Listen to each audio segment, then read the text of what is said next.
Assalamualaikum warahmatullahi wabarakatuh. Alhamdulillah rabbil alamin wa bihi nasta'in wa nusalli wa nusallim wa nubarik ala nabiyyina Muhammadin wa alihi wa sahbihi ajma'in wa ba'du.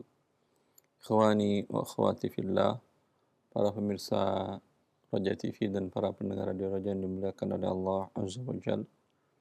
Kembali kita melanjutkan pembahasan muamalat pada bab al-ghasab dari kitab Zadul Mustaqni' fi Ikhtisaril Muqni', masih dalam bab al-ghasab sampai perkataan muallif faslun wa in khulita bima la yatamayyaz. Iqra Syekh. قال المؤلف رحمه الله تعالى: وإن خلط بما لا يتميز كزيت أو حنطة بمثلهما أو صبغ الثوب أو لت سويقا بدهن أو أكسه ولم تنقص القيمة ولم تزد فهما شركان بقدر ما ليهما فيه وإن نقصت القيمة ضمنها.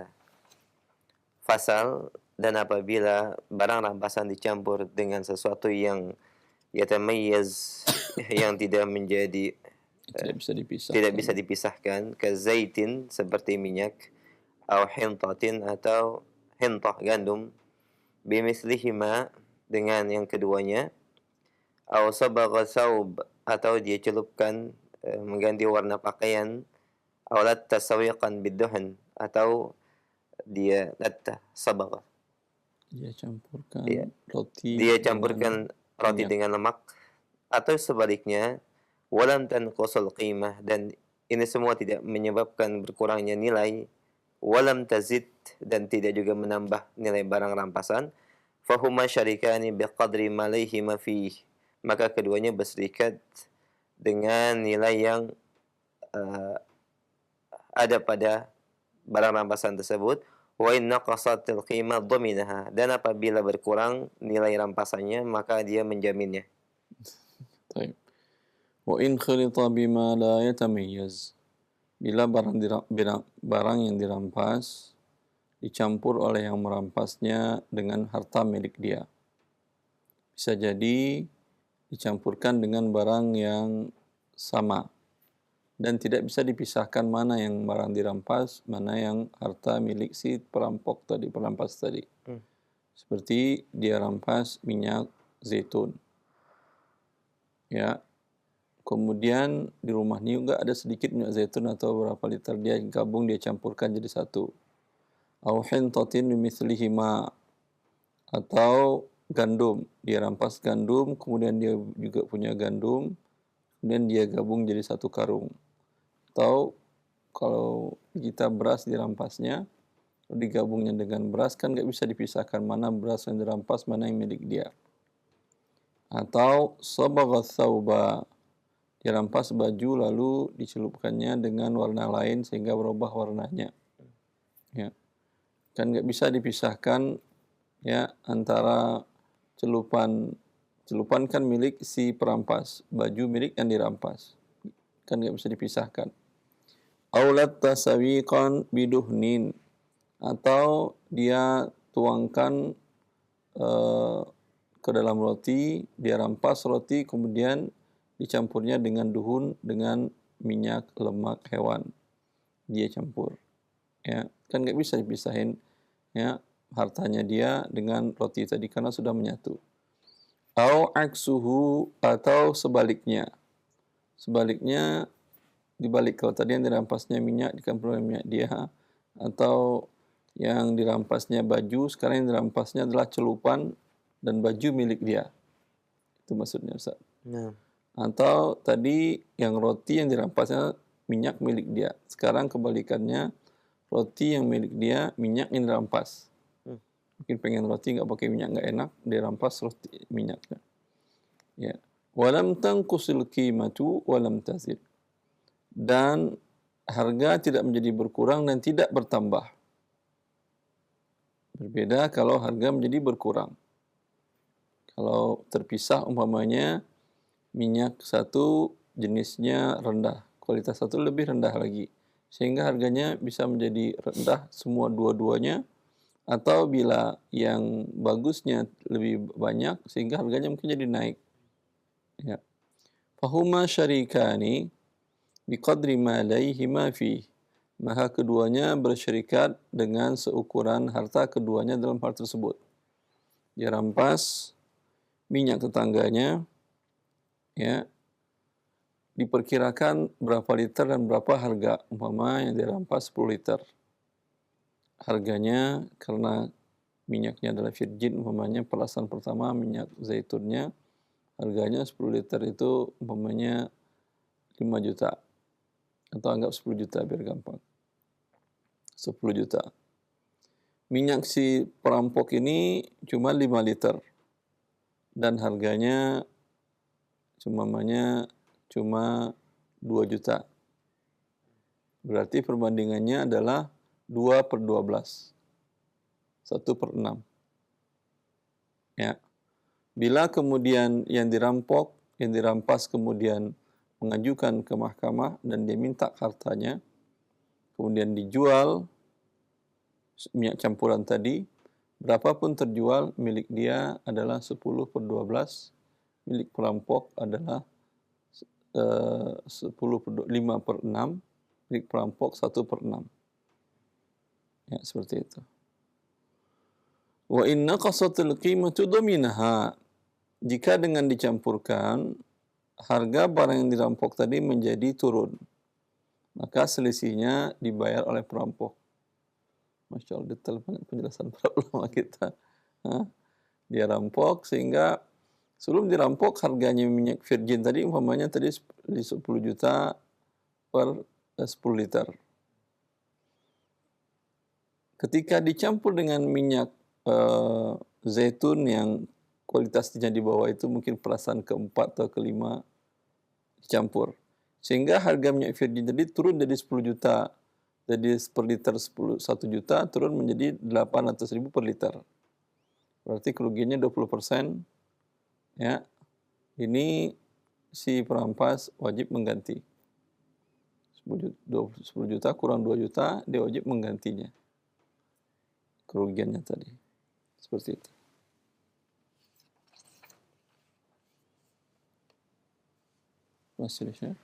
نعم قال المؤلف رحمه الله تعالى ولا يجبر من وإن زادت قيمة أحدهما وإن زالت قيمة زادت. أحدهما فلصاحبه. Dan apabila harga barang tersebut bertambah, salah satu dari keduanya, maka nilai lebih dari harga tersebut menjadi pemiliknya. Ya. Kalau naik, umpamanya yang dirampasnya minyak kelas rendah. Nah, Digabungkan oleh si perampas tadi dengan minyaknya yang kelas bagus. nah, Otomatis harganya jadi naik. Tetap itu milik pemiliknya. Dan milik si perampas tidak ada. Bukan kenaikan jadi milik dia terus. ولا يجبر من أباق الصبغ ولو قلع غرس المشتري أو بناؤه لاستحقاق الأرض رجع على بائعها بالغرامة. Dan apabila dan tidak dipaksa bagi yang menolak untuk mencabut dari as-sabagh, celupan. Ya. Dan walau kuli'a gharsul mushtari aw bina'uhu listihqaqil ardi. Walau kuli'a, dan apabila cabut. Ya. Tanaman dari pembeli atau pohon dari pembeli atau bangunan yang dibangunnya di atas tanah yang bukan haknya, listihqaqil ardi, atas kepemilikan tanah, raja ala ba'iha bil gharamah. Raja ala ba'iha, maka dikembalikan kepada penjualnya bil gharamah, dengan denda. Ya, ganti kerugian. Wala yujbaru man aba qalbas sibagh. Ketika dia rampas barangnya, dia rampas bajunya, kemudian dicelupnya berubah warnanya menjadi warna, umpamanya dari warna putih berubah menjadi warna silver, warna perak. Ketika yang dirampas mengadukan ke pengadilan, ya tentu lalu si perampas mengatakan Perampok mengatakan, "Ya udah, kita tadi kan dibagi 2 aja sebagai porsinya. Jadi berapa jadi naik, apa jadi turun, enggak apa-apa," kata si yang merampok. Si yang punya baju enggak mau. Ya, dia enggak mau. Kata dia, "Ngapain saya harus bayar celupan kamu? Kamu udah rampas, kemudian saya harus bayar juga," kata dia. "Sekarang ambil itu celupan kamu itu. Ambil, buang dari baju saya." Hmm. Ya, mungkin direndam atau dipakai apa namanya, pemutih, pakai Clorox, pakai bleaching atau pakai apa mereknya, ya. Kata muallif di sini tidak perlu dia dipaksa si perampok tadi, maka si hakim memutuskan, "Enggak, kamu bayar uang rampasnya." Ini muallif mengatakan bertentangan dengan pembahasan sebelumnya di mana pertambahan dari nilai barang yang disebabkan oleh perampok. Kata Rasulullah, "Walaysa li'irkin zalimin haq." Artinya, keringat dari orang yang berzalim itu tidak ada nilainya. Ya. Tetapi di sini muallif mengatakan ada harus dibayar. Yang dibayar adalah barangnya, bukan jasanya. Baik. Wa in qudi'a gharsul mushtari aw bina'uhu listihqaqil ardi raja'a ala ba'iha bil gharamati. Dan jika dicabut pohon si pembeli atau bangunan yang dibangun pembeli di atas tanah yang tanah itu merupakan tanah awalnya adalah tanah rampasan dan dia tidak tahu. Ya, nanti di sini fadhamanu alaihi wa aksu bi aksihi bi ilmihi. Ya. Mana seseorang kasusnya dia membeli tanah dan dia tidak tahu bahwa tanah ini dikuasai dengan tanpa hak oleh si pemilik yang ada di atas tanah. Dia nggak tahu karena sudah 5 tahun orang ini ada di atas tanah tadi, mungkin dia bikin bangunan atau segala macam dan sudah bikin usaha, ya. Dan menurut dia ini adalah miliknya dia nggak tahu mungkin baru pindah dari luar kota atau dari mana, dia beli tanah itu dengan harga sekian. Ya. Lalu kemudian dia tanam di atasnya mungkin pohon mangga, ya, sawit dan lain-lain yang bagus. Atau dia bangun di atasnya bangunan, dia bikin ruko kan di pinggir jalan umpamanya. Lalu setelah beberapa tahun datang ahli waris pemilik yang asli, membawa surat yang asli dari BPN. Ya. Raja'a ala ba'ihi al-awwal bil gharamah. Yang pembeli ini otomatis dia tidak bisa ngapain. Tapi siapa yang bertanggung jawab adalah si yang merampas pertama. Ya. Fasir Syekh. Qala al-mu'allif rahimahullahu ta'ala, wa in at'amahu li'alimin bil ghasbi fadhamanu 'alaihi wa aksuhu bi aksih. Dan apabila seorang yang merampas memberikan makan seseorang dan dia mengetahui bi ghasbihi dengan barang rampasan tersebut, fadhamanu 'alaihi, maka kompensasi atau jaminan atas yang diberi makan, wa aksuhu bi aksi. Demikian pula sebaliknya. Ya. Dan dia rampas gandum atau beras, lalu dimasaknya bikin nasi goreng. Lalu diberikan kepada seseorang tetangga dan tetangganya tahu itu beras rampasan. Ya, kalau dia tahu ketika yang dirampas mengadukan ke pihak berwenang, pihak pengadilan dan dipanggil, siapa yang wajib bayar? Yang makan. Yang merampas apa yang makan? Kalau dia tahu, ya fadhamanu alaihi, yang makan yang bayar. Ente kan tahu. Ya. Wa aksuhu bi aksi, kalau nggak tahu berarti yang bayar adalah yang memberikan tadi. Ini Masya Allah. Yang rampas kemudian dihadiahkan nasi goreng lagi ke tetangganya. Wasil Syekh. Wa in at'amahu limalikihi aw rahanahu aw da'ahu aw ajjarahu iyyah lam yabra illa an ya'lam. Dan apabila al-ghasib itu yang merampas memberikan makan pemilik barang rampasan tersebut atau dia menjaminnya, menggadaikannya, atau dia titipkan barang tersebut kepadanya, atau dia pinjamkan, dia sewakan Sewakan. kepada pemiliknya, lam yabra' illa an ya'lam. Maka ghasib, perampas ini tidak lepas Tanggung jawab. tanggung jawabnya kecuali pemiliknya mengetahui. Ya. Dia rampas nasi dari milik tetangganya. Dia Nah, bikinnya nasi goreng dihadiahkan ke tetangganya lagi. Hah? Hah? Siapa yang menjamin? Tergantung.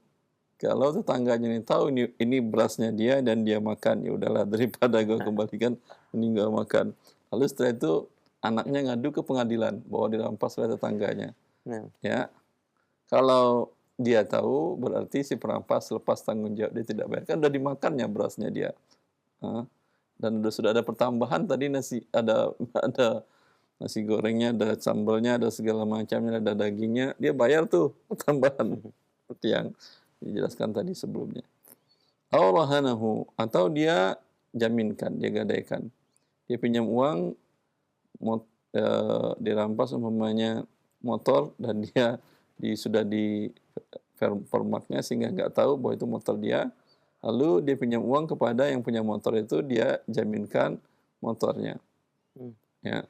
Auda'ahu, atau dititipnya. Dia rampas kemudian dititip.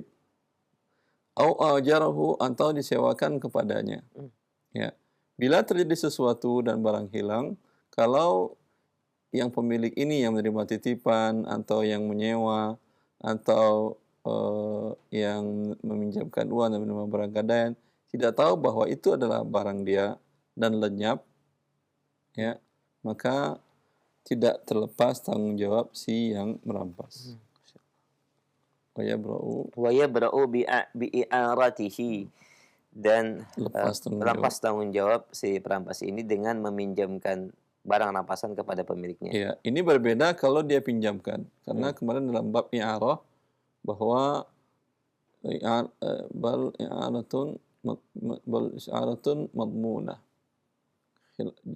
Yang kuat dalam mazhab Hambali bahwa barang yang dipinjamkan itu dijamin oleh peminjam. Ketika terjadi kerusakan berarti peminjam menjamin dipinjamkannya dan rusak dan barang-barang milik dia. Ya. Maka di sini status yang merampas sudah hilang. Dia tidak wajib membayar risikonya. Wa ma talifa أو تغيب من مقصوب مثلي غرم مثله إذن. Dan apa yang rusak atau hilang dari barang rampasan yang semisal, yang misli, yang memiliki permisalan, ya, غرم مثله إذن, maka diganti sesuai dengan barang tersebut atau semisal dengan barang tersebut. ya. Bila dia rampas barang yang sifat barang itu misli. Nah, Yang misli itu ada semisalnya. Seperti barang pembuatan pabrik, karena semisalnya handphone, dia rampasnya handphone sesuatu di pasaran seperti itu banyak. Motor, dirampasnya motor dengan jenis seperti ini, di pasaran masih banyak.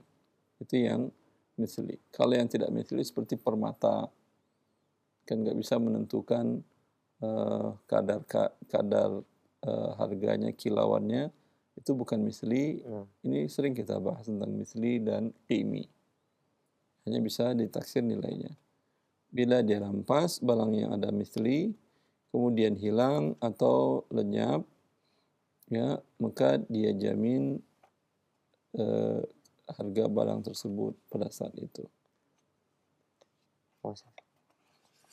Masih ada baki suaya, Syekh.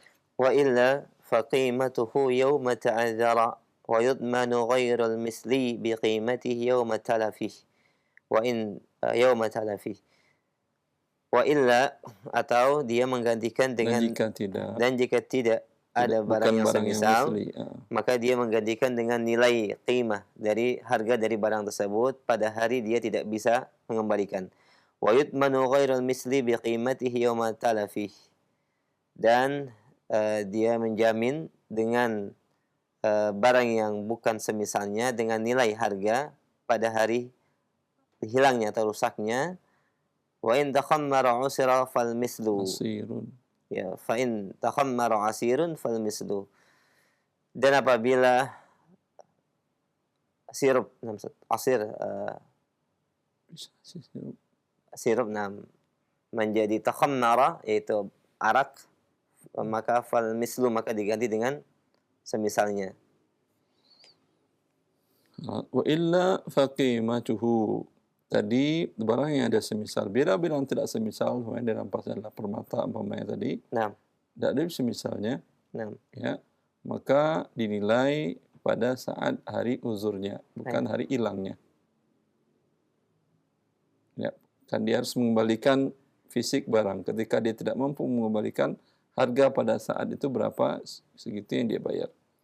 Wa yutmanu ghairul misli bi qimatihi yawma talafihi. Nah, Dan dijamin barang yang bukan semisal juga, seperti permata tadi, pada hari hilangnya. Berarti ada dua di sini, hari uzur tidak bisa dia serahkan, atau hari hilangnya. Wa in takhammara asirun fal mithlu. Jika dia rampas adalah sirup anggur, jus anggur. Tetangganya bikin anggur, dia dirampasnya, dibawanya ke rumah, kelupaan dia minum, sudah jadi khamar. Selama 3 hari jadi khamar. Fal mithlu, maka ini ada semisalnya. Jus anggur ada semisalnya, maka dia mengganti yang semisalnya. Wa in inqala fasilnya. wa in qalaba khallan dafa'ahu wa ma'ahu naqsu qimatihi asira. Dan apabila inqalab minuman tersebut berubah menjadi khalan. Mana khalas? Cuka Ya, cuka. Dafa'ahu dia serahkan. maka diserahkan wa ma'ahu naqsu qimatihi asira, dan diberikan juga bersamanya kekurangan dari nilai harga asir tersebut. Ya, dia rampas jus anggur. Nah, Setelah 3 hari berubah menjadi khamar. sah. Setelah menjadi khamar, kemudian tanpa diganggu, tanpa diberikan campuran lain, beberapa hari setelah itu berubah menjadi cuka. Masya Allah. Cuka kan halal, kalau terjadi khamar kan tidak halal. Sah. Sekarang halal. Dan fisiknya masih ada. Hmm. Maka dia serahkan ketika umpamanya diangkat permasalahannya kepada hakim atau dia bertobat, dia serahkan sekarang cuka. Dinilai harga cuka dengan harga jus. Mana lebih tinggi?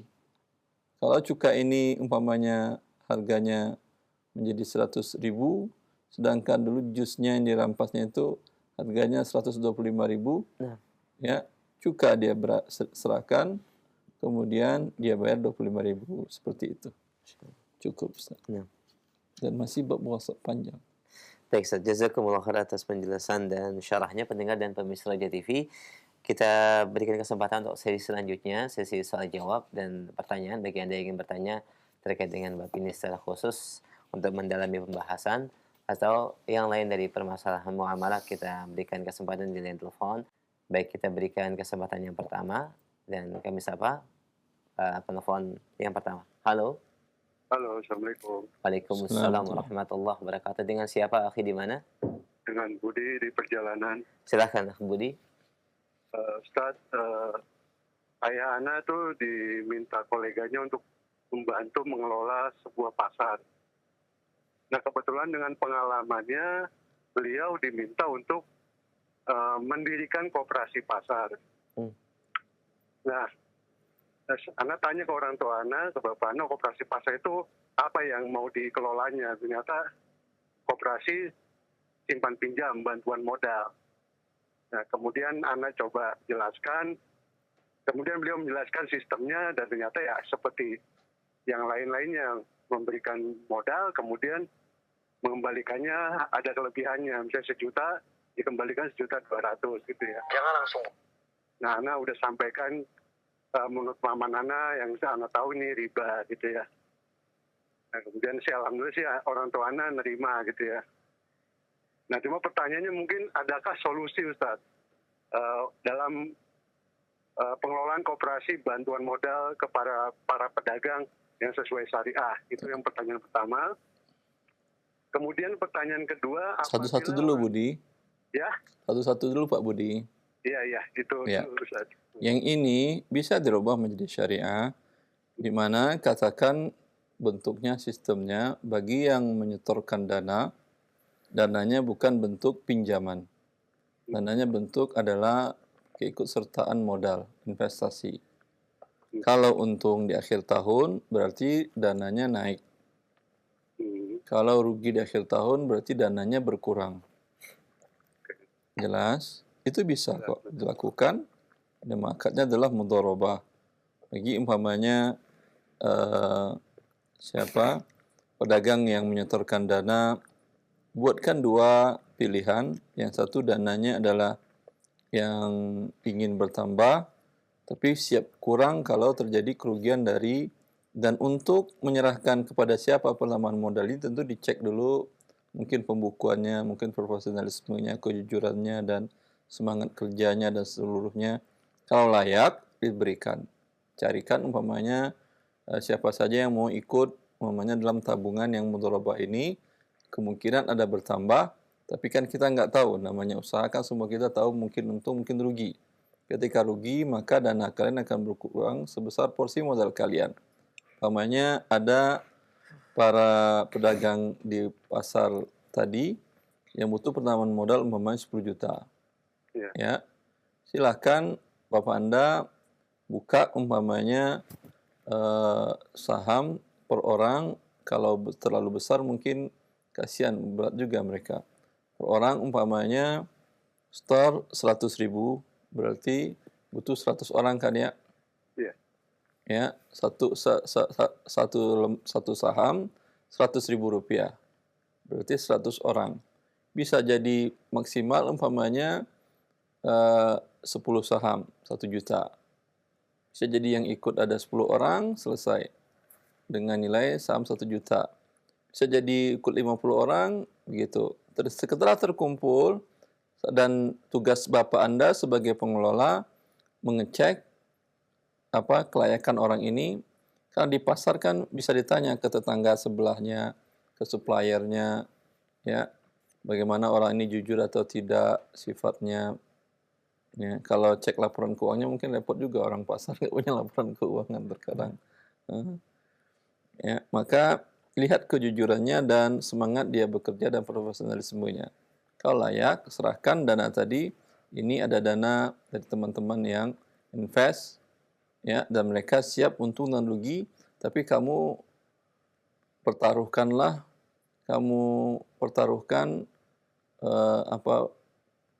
reputasi kamu dalam dagang. Kalau rugi, mereka siap rugi, tapi ke depannya mungkin mereka tidak akan mau membantu Anda sama sekali dalam invest ini. Tapi kalau tahun ke depan kamu maksimal dan alhamdulillah dapat keuntungan, tentu ke depannya kalau butuh dana berapapun mereka akan siap ketika dana mereka bertambah. Maka bagi yang penerima modal dia dapatkan dengan cara halal bukan dengan riba, berarti insya Allah akan diberkahi usahanya. Bagi yang investor, maka akan diberkahi pertambahan hartanya. Dan bagi orang tua Anda, mempertemukan dua orang dalam kebaikan mencari rezeki Allah Azza wa Jal. Andai pun dia tidak dapat fee, dia boleh dapat fee dari hal itu. Andai pun dia tidak dapat fee umpamanya, tapi dia mendapatkan kebaikan yang besar di sisi Allah, menyebabkan orang-orang tidak jadi berbuat riba, mendapatkan kebaikan bagi semuanya. Paham, Ustaz. Jelas? Jelas, Ustaz. Baik. Mungkin pertanyaan kedua, Ustaz. Apabila orang tua Anda kan sudah, anggaplah misalnya tetap koperasi yang didirikan itu seperan pinjam yang seperti riba tadi, dan orang tua Anda menolak untuk mengelola itu. Tetapi mungkin koleganya menawarkan untuk mengelola bagian yang lain. Misalnya dia mendapat upah 2 juta per bulan. Nah, karena keuntungan dari pasar ini ada kontribusi dari koperasi yang riba tadi, apakah perlu dari 2 juta ini harus dikeluarkan persentase kontribusi koperasi yang riba tadi supaya yang upahnya itu menjadi halal, Ustaz? Ya, mumpung orang tua Anda tahu dan dia sadar, dan Anda pun sudah tahu mengerti caranya, jangan andaikan-andaikan. Maksimal bekerja untuk menerapkan yang syariah tadi, yang akan membawa kebaikan kepada semua orang yang ada di pasar, dan pasar akan diberkahi.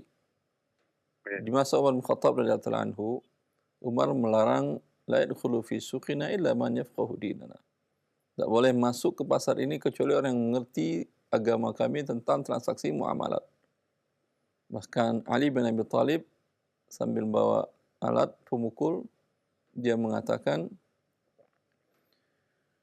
kalau kalian tidak mengerti riba, sungguh kalian para pedagang akan terbentur dengan riba, akan terbentur.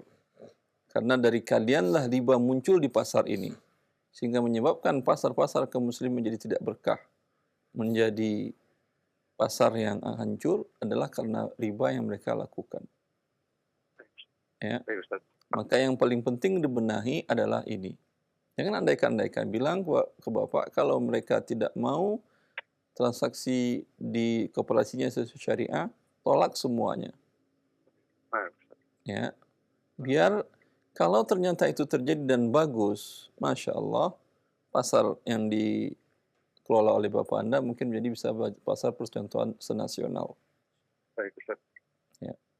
Syukran, Ustaz. Jazakallah. Allah barik fiik. Nah, barakallahu fiik wa jazakumullah. Dan yang satu lagi usulan, mumpung orang tuanya sebagai pengurus pasar. Ya. Ya, satu lagi usulan saya, minta ke Bapak Anda, adakan di pasar itu namanya tempat pengaduan transaksi antara pembeli dan penjual. Ya, itu yang keluhan. Kalau pasar di pasar itu ada tempat pengaduan keluhan dan ada penyelesaian langsung di waktu itu tanpa harus membawa kepada mahkamah. Masa belanja cuma 100.000 harus dibawa ke polisi, ke mahkamah, pengadilan, kapan selesainya? Ya. Ya. Ya, itu sangat bagus. Minta adakan umpamanya seorang yang mengerti ilmu syar'i duduk di sana, ya bagaimana masalah gajinya atau itu uruslah bagaimana baiknya. Ya, yang dia secara syar'i bisa menentukan dan bisa mengajarkan juga para pedagang tadi. Apalagi kalau di pasar tadi ada musola atau masjid, pada saat sholat zuhur tadi dia bisa memberikan ceramah 10 menit atau 14 jam tentang akad-akad yang dibenarkan oleh syariat dan bagaimana mendapatkan harta dengan yang halal dalam berdagang tadi dan mendapatkan keberkahan. Itu juga sangat penting. Dan di masa kaum muslimin dari awal, orang seperti ini ada di pasar-pasar kaum muslimin ditunjuk oleh negara. Ya. Negara menunjuk seperti ini dan bahkan per pedagang punya dewan syariah sendiri. Ya. Dr. Nazil Ahmad dalam salah satu bukunya menukil dari salah satu ulama dalam mazhab Maliki pada abad ke-7 Hijriah, masih belum terlalu jauh, sekitar 7 abad yang lalu.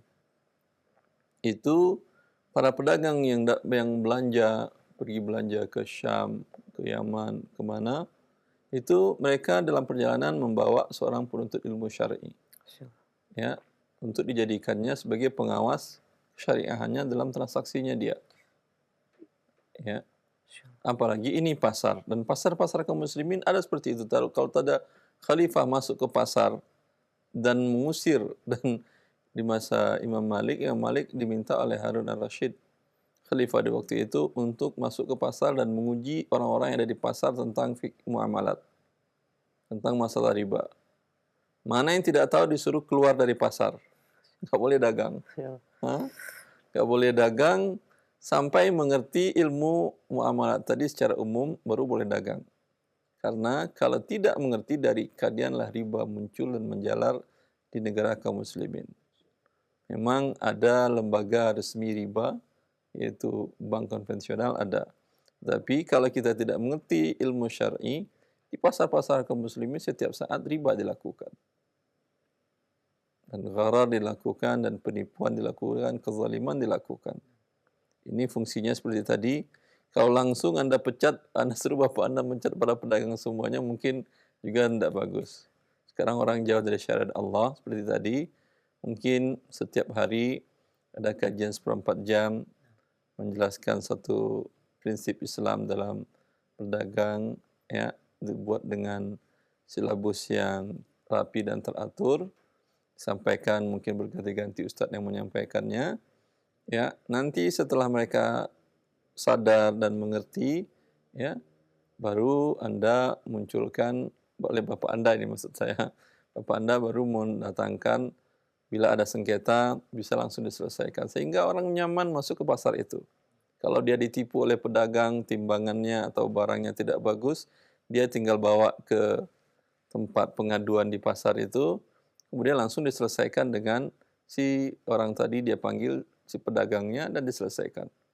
Sehingga tidak berpanjang-panjang urusannya. Saya masih ingat waktu saya di Arab Saudi ada teman dia beli aki di toko aki, ya. Kemudian setelah dia pasang ternyata aki mobilnya masih bagus. Lalu dia ingin kembalikan ke sana. Si tukang akinya nggak mau terima. Lalu pas polisi ada lewat dia panggil. Mungkin ini negara kita tidak terjadi. Polisi bilang dia panggil lalu dia bilang kita begini, lalu polisi datang ke tukang aki tadi, ambil akimu, kembalikan uang dia. Si tukang aki nggak bisa berbuat apa-apa yang kembalikan uang orang tadi. Ya, di sini hidup menjadi nyaman, tentram dan tenang. Sehingga orang tidak akan terzalimi bila ada ini dilakukan oleh ya mumpuk ya alhamdulillah negara kita memang tidak mengcover hal seperti ini, tetapi juga tidak melarang. Maka ada kesempatan bisa berbuat baik dan tidak perlu dinamakan dengan pasar syariah. Karena kalau ada nama malah bikin ribut. Tapi kalau isinya sesuai dengan syariah, tidak ada masalah, orang senang. Itu kan memberikan keadilan bagi semua pihak. Dan itu salah satu makna dari dasar negara kita Pancasila. Nggak akan menolak mereka. Tapi kalau Anda bilang ini pasar syariah, nanti mereka akan membuat isu radikal segala macam. Masa pasar radikal? Pasar yang adil artinya harusnya. Taib. Syukran Ustaz. Afwan. Jazakallah khair.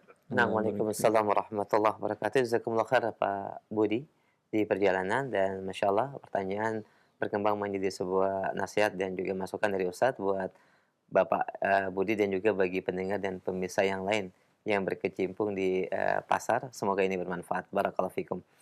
Kita berikan kesempatan yang kedua. Baik, kita akan kembali. Halo.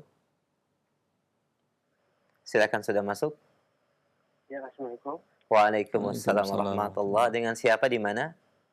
Dari hamba Allah di Jakarta. Silakan akhi. Assalamualaikum Ustaz. Assalamualaikum warahmatullahi. Dulu saya dengan pengelola mengadakan investasi mudharabah. Sebentar, pelan-pelan. Anda punya dana. Dia punya dana. Lalu Anda serahkan ke seseorang untuk dikelola dananya dalam bentuk usaha. Ya. Terus? Dalam bentuk kuartel, Pak Ustadz. Usaha jasa telekomunikasi wartel. Tahun 2004. Ya, terus? Orang sekarang kalau antum bilang wartel nggak tahu kali ya. Teruslah. Ya, gini Pak Ustadz. Saya dengan dia tuh punya subhat bahwa harta modal itu bisa dikembalikan, baik untung atau rugi. Harus kembali modal yang Anda store. Ya, saya dengan dia punya subhat seperti itu, Ustaz. Dan dia juga ridho. Dan ternyata sekitar tahun 2009, dia bilang wartel itu bangkrut gitu. Lalu? Saya sudah menyerahkan 4 juta. Terus? Dari 4 juta itu 2 juta sudah dikembalikan. Ya. Apa itu harta haram, Ustaz? Enggak, uang Anda ada. Jadi ruginya kenapa? Saya kurang tahu, tapi pokoknya dia bilang bangkrut gitu, usaha warung telepon itu. Karena kalah saingan dengan handphone dan lain-lain gitu, Ustaz. Taib. 2009. Ya, taib. Kalau memang ruginya adalah bukan karena kelalaian dia, bukan keteledoran dia, ya. Masya Allah di waktu dulu saya masih ingat, karena saya jauh orang tua. Itu habis sholat subuh, dulu di Matraman, mesti nyebrang ke wartel subuh-subuh yang bel murah. Ya, kadang wartelnya tutup, tapi ada satu wartel yang buka itu sering, ya. Artinya kalau dia amanah, namanya wartel tentu jam-jam wartel, bukan wartel. Wartel tadi di jam-jam diskon, ya tentu orang akan banyak. Tapi itu emang jam yang bagi yang jaga agak melelahkan. Ya, kalau dia tidak atur ini dan tidak dia gunakan kesempatan ini, dia termasuk kelalaian. Ya, artinya di waktu itu handphone sudah ada tapi biayanya masih mahal. Masih ada roaming segala macam, tidak seperti sekarang. Walhasil lihat, pelajari apa penyebab kerugian. Kalau dia sudah bekerja maksimal, ya jam-jam diskon tadi yang diperkirakan orang ramai tadi, terus dia manfaatkan. Tapi la qadarallah, memang daerah sana orang banyak kemampuan orang menengah ke atas sehingga bagi mereka handphone lebih memudahkan walaupun ya harganya lebih mahal untuk membelinya dan pulsanya segala macam. Ya, ini berarti kalau ternyata ada kerugian, dia tidak wajib mengembalikan modal Anda. Ya, tapi kalau ada unsur kelalaian seperti tadi, ya harusnya dia memanfaatkan tadi jam-jam diskon tadi. Ya, namun dia tidak manfaatkan karena jam itu setelah subuh orang misalnya habis jam 10 dia tutup, nanti buka lagi jam 7 lagi. Padahal di atas jam 9 atau jam 10 itu adalah harga yang murah. Ya walaupun tidak semalaman ya, jam 12 mungkin tutup, nanti sebelum subuh jam 4 buka lagi. Ya. Dengan demikian kalau itu yang terjadi, dia sudah maksimal dan ada kerugian, ya Anda tidak boleh mengambil. Tapi bila ada unsur kelalaian, Anda boleh mengambil sebesar hak Anda tadi. Kerugian yang dikeluarkan oleh dia yang menanggung. Jelas? Iya, Bang. Tapi Ustaz, Tapi yang 2 juta sudah Anda terima kan? maaf Ustaz, 2 juta 2 juta dari 4 juta itu sudah dikembalikan ke saya. Apa itu halal untuk saya Ustaz? Insya Allah. Kalau Anda tanyakan aja ke dia, ruginya kenapa? Ada unsur kelalaian, kalau kelalaian halal untuk Anda. Iya Ustaz. Ya. Allah barik fiik. Jazakallah khair akhi. Ya, terima kasih. Nah, barakallahu fiik. Alhamdulillah. Baik, kita berikan kesempatan yang berikutnya masih via telepon. Silakan kita terima kembali pertanyaan baik ikhwan maupun akhwat dalam pembahasan muamalah. Kami sampaikan sekali lagi. Ya, halo. Silakan, sudah masuk. Halo, Assalamualaikum. Waalaikumsalam warahmatullahi. Dengan siapa Umu di mana? Saya di Jambi. Dengan ibu siapa? Ibunya Yura. Silakan Ibu. Ini saya mau nanya Ustaz. Ya. Seandainya kita kan pegawai dulunya, sekarang kan udah pensiun. Iya Ibu. Jadi kan kalau uang pensiun kita itu kan kita kan istilahnya kan ya bukan kita nyombong enggak sih Ustaz, tapi kan seberapa lah bagi kita dapatnya kan. Ya, terus. Jadi kalau seandainya kita uang pensiun kita itu kita ambil misalnya kita melalui misalnya kita mengandalkan jalan sen gitu apa? Taspen Ibu. Jadi kita ambil, dia kan bisa memberi kita dengan misalnya seberapa mau kita, atau 30 atau 40 gitu. Dan jadi mengenai potongannya kita kan nggak mau tahu, Tat, karena uang pensiun kita itulah diambilnya itu boleh apa termasuk riba apa nggak, Ustaz? Itu pertanyaan saya. Makasih ya, Tat. Ya, Assalamualaikum. Waalaikumsalam warahmatullahi wabarakatuh. Ya. Pegawai negeri dipotong dari gajinya, saya lupa persentasenya, sekitar 7% dari gaji. Kemudian ditambahkan oleh instansi sekitar 5 atau 4%. Ya. Kemudian jumlah semua sekitar 11%, kalau tidak salah. Ya. Kemudian diambil dan disimpankan di tabungan pensiun pegawai negeri di badan usahanya namanya Taspen, lembaganya. Ini dana Taspen ini mereka dengan aturan undang-undang negara, mereka harus menempatkannya di deposito di lembaga riba. Ya. Maka pertambahannya sebagian diberikan kepada para pegawai negeri tadi pada saat dia pensiun. Maka ketika seorang pensiunan pegawai negeri tadi menerima dana pensiunannya mungkin langsung, bisa jadi bulanan, yang umumnya bulanan, apakah halal atau tidak semua dananya tadi? Ya. Yang jelas tadi ada pertambahan bunga deposito riba. perkirakanlah bunga deposito ribanya tadi, kata Ibu tadi mungkin nggak terlalu besar, mungkin paling 30.000 pensiunannya, ya. Tapi kalau ingin dimakan, kalau ingin dipakai, tetap dikeluarkan kecil tadi bunganya, bisa jadi 7%, atau biar gampang ngitungnya, ngitung 10%, dari 30.000, 3.000 berikan kepada fakir miskin. Ya. Sisanya halal, baik Anda gunakan untuk kebutuhan sehari-hari, atau kalau ingin dihadiahkan atau disedekahkan kepada orang lain, ini bernilai pahala. Baik. Alhamdulillah, baik saja. Jazakumullah khair atas jawaban dan juga solusi yang diberikan. Demikian Ibu yang ada di Jambi. Semoga jawaban Ustaz bisa memberikan pencerahan buat Ibu. Barakallahu fiik. Kita masih berikan kesempatan via telepon sebelum kami angkat dari pesan singkat. Baik, halo. Halo. Iya, ahlan. Assalamualaikum, Bapak. Waalaikumsalam. Dengan siapa di mana? Ya, Bapak Iman dari Gorontalo, Pak. Silakan Pak Iman. Silakan Pak Iman. Iya, ya. Pak Iman di Gorontalo, Pak. Silakan pertanyaannya Pak Iman. Saya mau tanya Pak. Ya. Apa hukum jadi agen link dari bank konvensional? Ya, Tay. Itu saja Bapak. Ya, Tay. Baik. Silakan. Sama kita diberikan itu mesin edisi sama kertasnya. Cuma itu yang modal. Terus kita buka rekening di bank itu.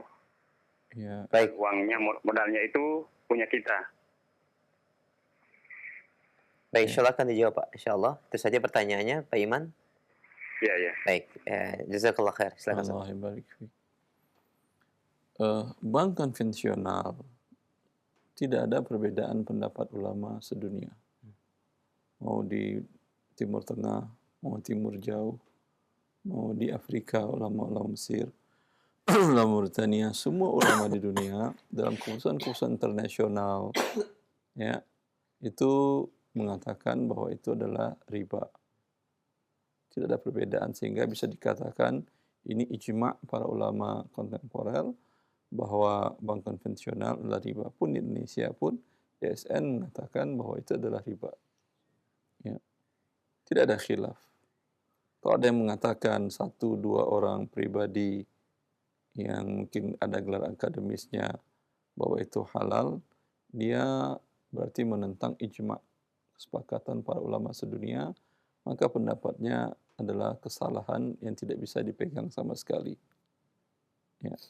Sama juga dalam kasus yang ramai bahwa corona ada virus yang mematikan, tapi 1-2 orang mengatakan tidak. Tentu tidak ada gunanya dia mengatakan, ya, karena dia menentang ijma' para dokter. Kalau ini masalah ilmu syar'i, ijma' para ulama sedunia. Baik.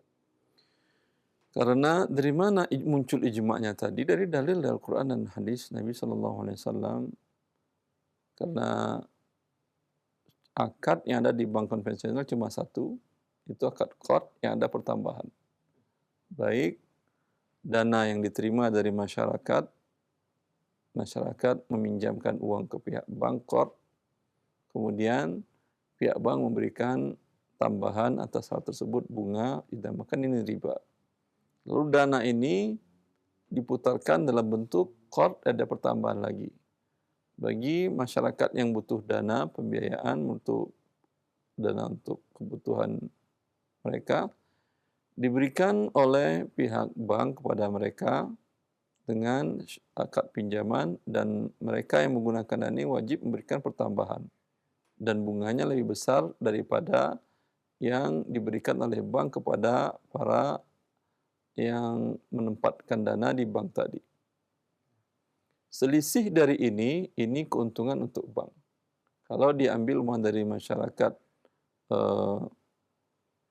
yang meminjam dananya, umpamanya bunganya 13%, umpamanya. Ya. Sedangkan untuk yang menabung deposito hanya baik tabungan 2% atau yang 7% bunganya, selisihnya 5%, ini keuntungan pihak bank. Ya. Maka dari awal sampai akhir dimulai dengan riba, dikelola dengan riba, dan didapatkan pun dengan riba, maka ini adalah usaha yang sangat dimurkai oleh Allah dan usaha yang sangat terkutuk. Maka bila Anda ingin ambil bagian dengan cara membuka cabang, ya, dengan menerima seluruh transaksi yang ada di bank itu di tempat rumah Anda atau di tempat ruko Anda, tentu Anda ingin mengambil bagian dari kutukan tadi. Dan saya kira seorang yang berakal tidak ada yang berani menerima kutukan dari Allah dan Rasul-Nya. Kutukan itu artinya meminta dijauhkan dari rahmat Allah. Kalau saja Fir'aun yang mengaku dirinya Tuhan dan contoh manusia terlaknat sepanjang masa. Ketika dia wafat, dia masih berani mengucapkan meminta rahmat Allah. Ya, dia mengatakan, amantu bi Rabbi Musa wa Harun. Aku telah beriman dengan Tuhan Musa dan Harun pada saat akan mati. Apa yang dia inginkan? Itu rahmat Allah. Ya.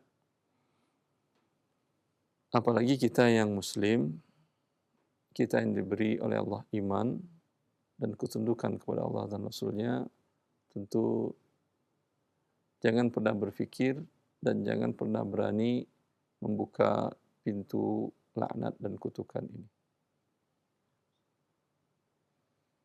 Jazakallah khair atas penjelasan dan jawaban yang disampaikan oleh Ustaz. Demikian pendengar kita Bapak Iman di Gorontalo. Semoga menjadi pencerahan bagi Bapak dan juga bagi semua. Barakallahu fikum. Kami angkat selanjutnya pertanyaan dari pesan singkat. Baik, ada beberapa pertanyaan yang sudah masuk. Assalamualaikum warahmatullahi wabarakatuh. Saya seorang PNS di suatu instansi pemerintah. Bagaimana hukumnya ketika karyawan atau pegawai diminta untuk masuk ke dalam keanggotaan koperasi dan dikatakan atau dengan alasan sudah sesuai dengan syar'i. Bagaimana hukumnya, Ustaz? Ketika direktur atau penguasa yang ada di dalam perusahaan tersebut memaksa kami untuk masuk ke dalam koperasi yang dianggap sudah syariah. Jazakallah khair. Allah yang baik fiik. Tentu dicek, Anda lihat bagaimana alur mekanismenya.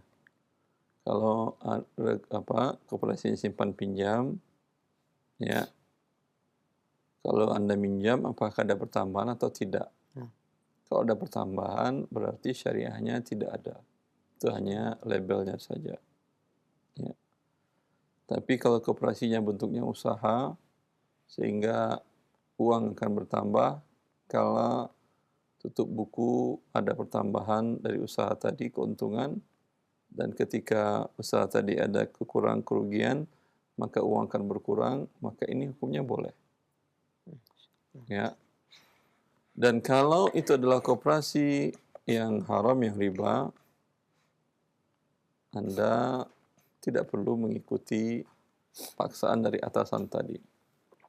Anda bisa adukan mereka ke lembaga HAM bila memaksa mereka untuk berbuat riba.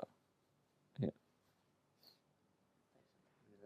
Jazakumullah atas jawabannya. Demikian pendengar yang bertanya. Barakallahu fiik. Kami akan kembali pertanyaan yang kedua dari pendengar kita. Assalamualaikum warahmatullahi wabarakatuh. Semoga Allah senantiasa memberikan kebaikan kepada Ustaz.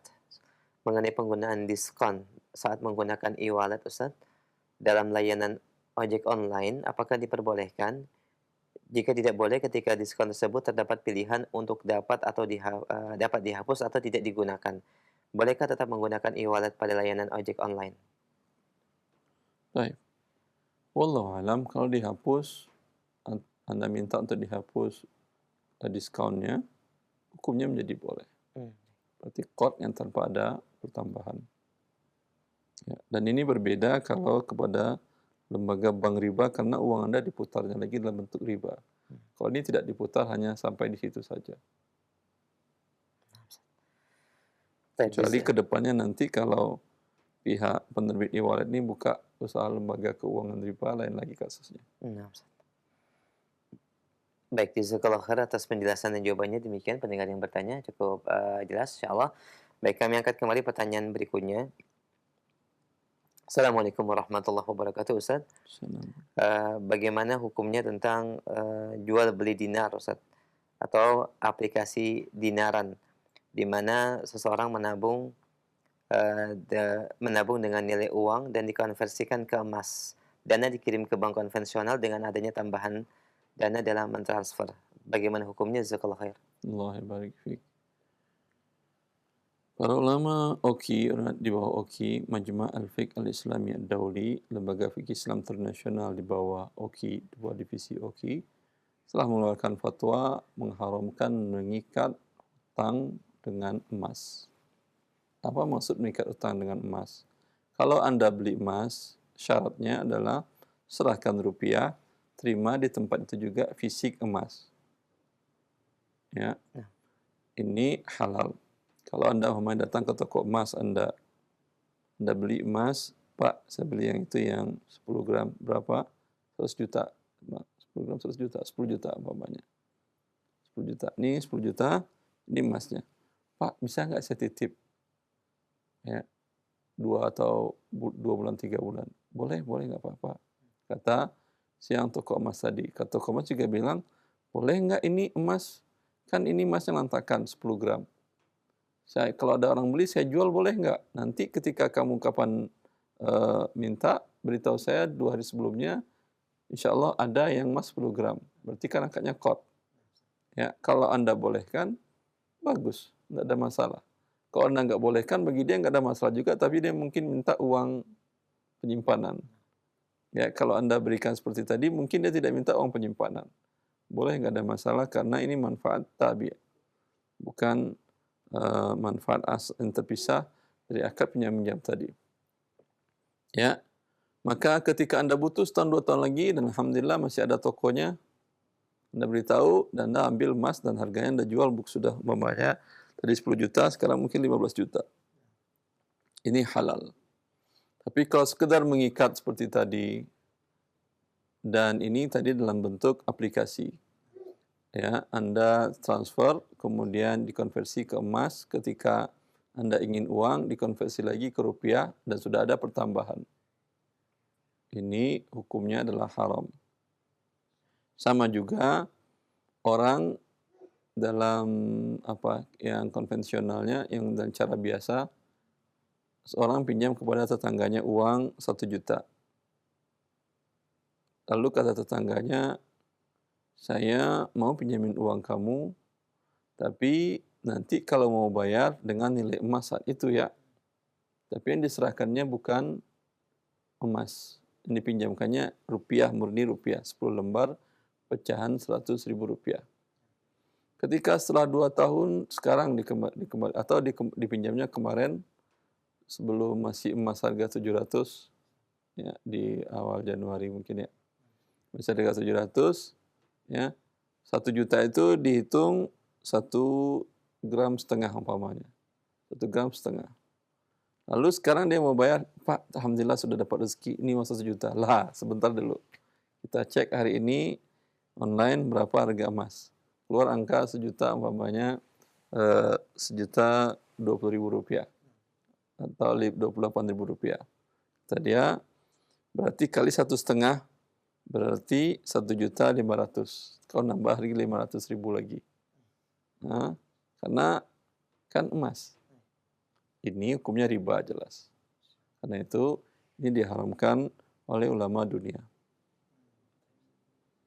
Jelas. Apapun nama aplikasinya, mau dinaran, mau dinarin, mau darahim, mau dirhaman, terserah. Itu hanya sekedar nama, tapi transaksinya adalah ini riba dan haram.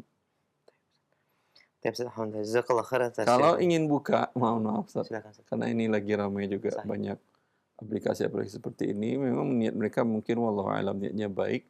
Kalau ingin juga, sediakan fisik emas di toko Anda, seperti yang toko emas tadi. Ya, orang kalau mau simpan di rumah khawatir tingkat risikonya tinggi atau hilang atau lupa atau segala macam. Ya, belilah dia ketika dia datang. Ya, datang dia ke tempat Anda, mana emas 10 gram, ini uang 10 juta. Ya, terima. Emas ratakan. Lalu dia serahkan dan dia minta bukti ada bahwa Anda berhutang kepada dia emas. Ketika nanti dia butuh uang, ya, dia bawa bukti ini dan dia katakan, saya ada emas di Anda 10 gram, sekarang mau saya cairkan, Anda mau beli atau tidak? Oh ya udah, mana emas saya ini, kata dia. Saya mau jual, sekarang harganya sudah 12 juta. Boleh. Tapi kalau sekedar seperti yang tadi, emasnya entah di mana, ketika diminta emas tidak ada, hanya uang saja, ini adalah murni riba, cuman pakai namanya dinaran. Baik, Ustaz. Alhamdulillah, jazakallah khair. Demikian pendengar dan pemirsa Roja TV, cukup banyak pertanyaan terkait dengan ini. Alhamdulillah sudah dijelaskan Ustaz secara terperinci, dan semoga ini menjadi jawaban yang bermanfaat. Kami terima satu penelpon terakhir mungkin di kesempatan pagi ini. Kita sapa kembali penanya berikutnya. Halo. Halo, Assalamualaikum Ustaz. Waalaikumsalam warahmatullahi. Dengan siapa Ummu di mana? Saya Ummu Hafiz di Labuan Jontal, Sumbawa. Masya Allah. Ustaz. Silahkan Ummu, fadhal. Hafiz, silahkan. Ustaz, saya mau nanya, saya kan punya perahu. Masya Perahu Allah. saya itu memiliki anak buah, Punya apa Ibu? Perahu? ya kapal istilahnya. Kapal, Masya Allah. Kemudian, Saya memiliki anak buah sekitar 9 orang. Masya Allah. Satunya lagi, ya punggawanya jadi 10 orang. Penggawa itu artinya ini, supervisornya. Tuanya yang Ketuk mengetuai kepalanya, ya. Dah. Masya Allah.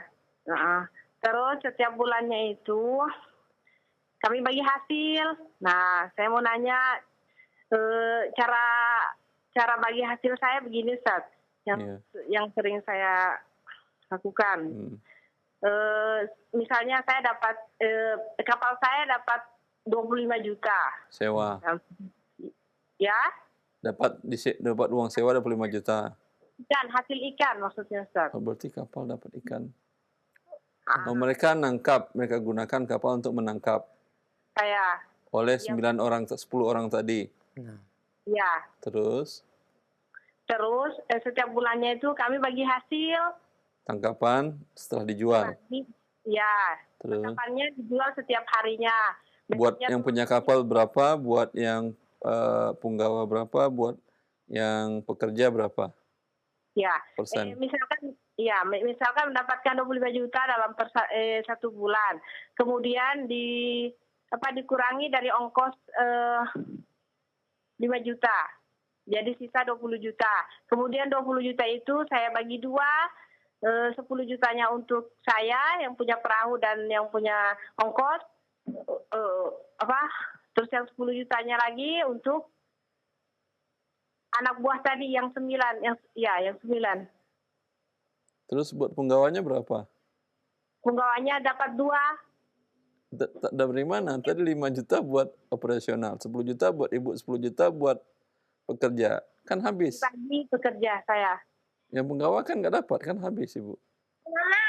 Penggawanya dari 10 itu Ustaz dibagi, dari 9 penggawa itu hasil dari 10 juta itu dibagi jadi 11.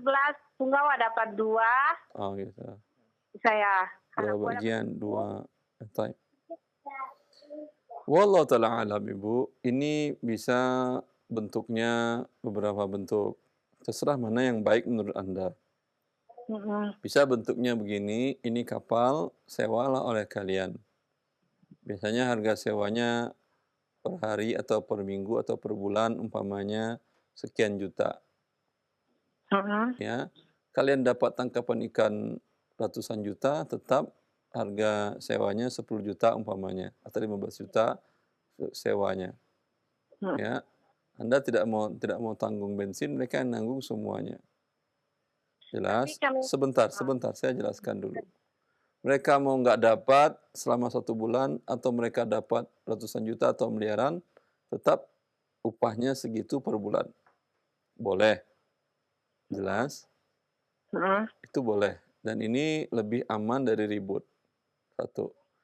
Yang kedua, kalau dengan akad musaqah seperti yang tadi, dalam mazhab Syafi'i ini tidak boleh, karena gharornya tinggi.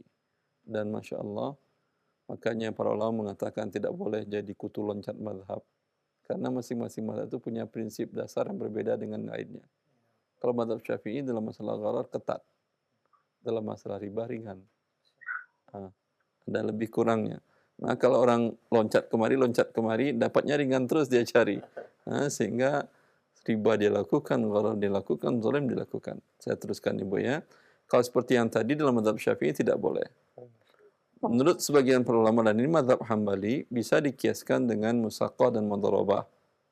Itu dikatakan oleh Ibn Qudamah dalam kitab Al-Mughninya. Bila seseorang menyerahkan hewan tunggangan untuk dibawa mencari pekerjaan. Lalu dia mengatakan, berapa dapatnya untuk kamu sekian persen yang pekerja, untuk saya pemilik hewan sekian persen, kata beliau boleh. Itu hasilnya boleh. Jadi yang dari tadi umpamanya bukan dengan rupiah kesepakatannya. Berapa yang dapat untuk pemilik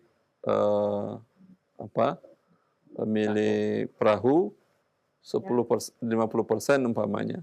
Biaya operasional kalian tanggunglah. Ya. Itu adalah biaya pemilik perahu. Setelah itu biaya bersih. Setelah biaya operasional dikeluarkan, biaya operasional dikeluarkan dulu semuanya. Kemudian yang bersihnya tadi dibagi seperti tadi, 50% untuk pemilik perahu, 50% untuk kalian yang pengelola. Masalah pembagian kalian sepakati aja bersama kalian. Ya, ini juga boleh. Wallahu a'lam. Demikian Ibu. Makasih. Makasih Ustaz. Allah barik fiik Ibu. Waalaikumsalam warahmatullahi wabarakatuh. Jazakallahu khairan wa hafiz ya. Barakallahu fiik. Dan demikian jawaban Ustaz menjadi penutup kajian kita pagi ini. Sebagai ikhtitam, silahkan. Ya, semoga Allah selalu menjaga kita dari murkanya dan dari siksanya, dari azabnya di dunia dan di akhirat. Karena kita di akhir zaman orang jauh dari ilmu, terkadang niatnya baik, ya, ingin mengembalikan orang kepada kebaikan di dunia dan di akhirat, tapi karena tidak ada ilmu, sehingga ide-idenya tadi dan usaha-usahanya tadi malah menjadi sesuatu yang diharamkan dan dimurkai oleh Allah Azza wa Jalla. Maka teruslah belajar ilmu syariat Islam dan kemudian bertanyalah bila ada hal yang meragukan, sehingga dengan demikian Allah menyelamatkan kita di dunia dan di akhirat dari murkanya atas usaha kita mencari rezeki di dunia ini. Wallahu ta'ala a'lam wa sallallahu ala nabiyyina Muhammad wa alihi wasallam. Assalamualaikum warahmatullahi